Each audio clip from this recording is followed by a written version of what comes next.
Hi, and today we're going to deal with the Achilles heels of most modern automatic wind-up watches, and that's the rotor bearing. And today we're going to replace two rotor bearings, one on a Valjoux 7750 movement, and the other is going to be on an ETA 2892-A2 movement. This is the tool we're going to be using. It's a specialist tool for unlocking the bolt on the rotor, and there's two sizes, one for each of the different calibers mentioned. So we're going to use a staking tool here, and being very careful not to scratch the rotor, we're going to use the tool to unlock the bolt. There are 4 notches in the bolt and 4 corresponding notches on the tool. Literally all we have to do is locate those notches together and twist, probably about a 45-degree turn, which will release the bolt. It's that simple.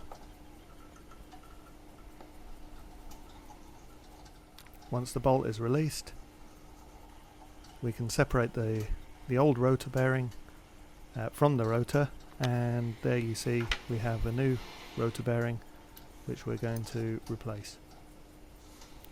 When we replace the bearing, we do the reverse of when we took it off, and so we place the rotor over the new bearing and securely hold it in place. And it's getting a bit closer here. Then, as you can see on the bolt, there's 4 flat edges, and those will correspond to 4 flat edges on the new bolt.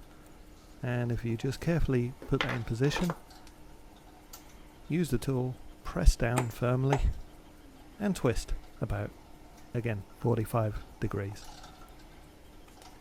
Now that bolt is secure, in place, and should last a good few years.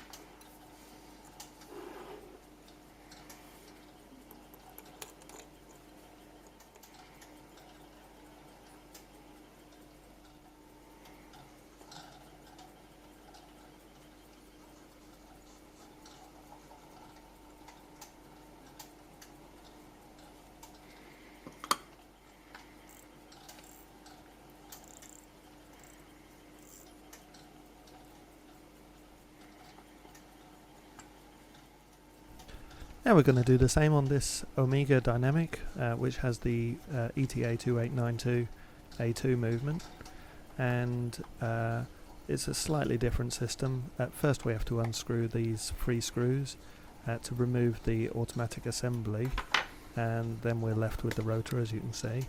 And from here on it's pretty much the same job, only we use the larger of the 2 tool bits for the tool, and it's exactly the same job.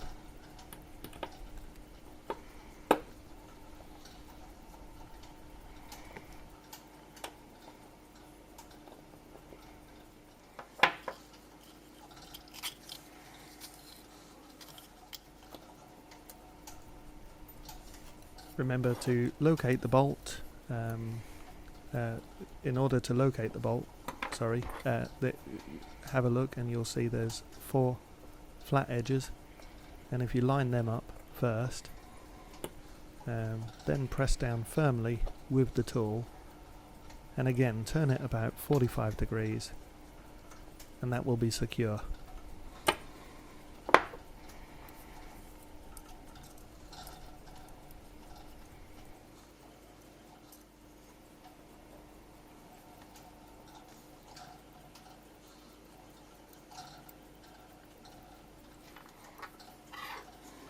So as you can see, replacing the rotor bearing on these 2 very popular movements is not a difficult task if you've got the right tool.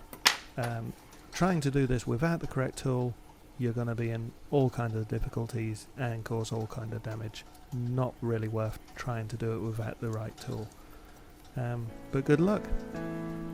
Thanks for watching.